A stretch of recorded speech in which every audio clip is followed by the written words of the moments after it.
Hello साथीहरु, welcome to my mini blog. So साथीहरु, त्योभन्दा पहिला सबैजनालाई गुड मर्निङ पनि।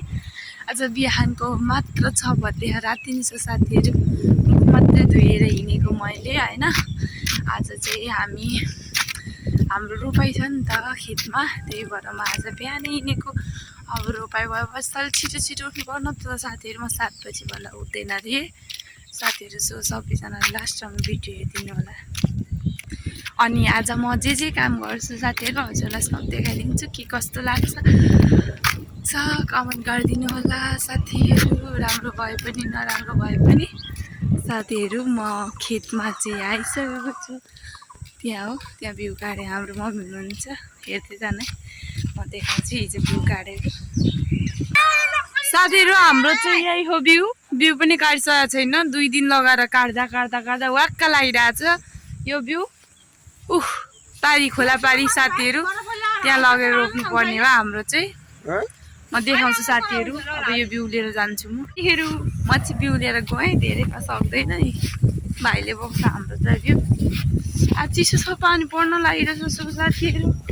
के गर्नु, गाह्रो छ, खेत पनि हिलो न हिलो छ, हिँड्नै नसक्ने साथीहरु। हाम्रो रोपाइ चाहिँ यही हो, यही हो, यति हो। अनि यता भ्यू पुग्यो भने चाहिँ रोप्ने बनाएको छ, नत्र यता मात्रै रोप्ने हो। गरा देख्न सक्नुहुन्छ कति ठुलो छ, यहाँदेखि पल्लो छेउसम्म गाह्रो छ साथीहरु। अब रोप्न थालिकन म चाहिँ हिरो तान्न थालिसकेँ, देख्न सक्नुहुन्छ। सबै थोक आफै गर्नुपर्छ, गाह्रो छ साथीहरु। यो त भिडियो बनाउनको लागि मात्र गरेकी होला भनेर चाहिँ नसोच्नु होला है, काम गरेकै हो यो चाहिँ। साँच्चै नै भिडियो बनाउनको लागि मात्रै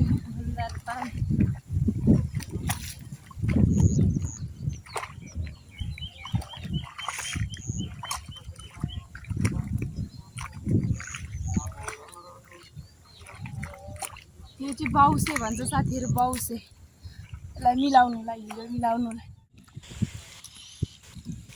साथीहरु। देख्न सक्नुहुन्छ हाम्रो रोपाइ चाहिँ स्टार्ट भइसकेको छ है।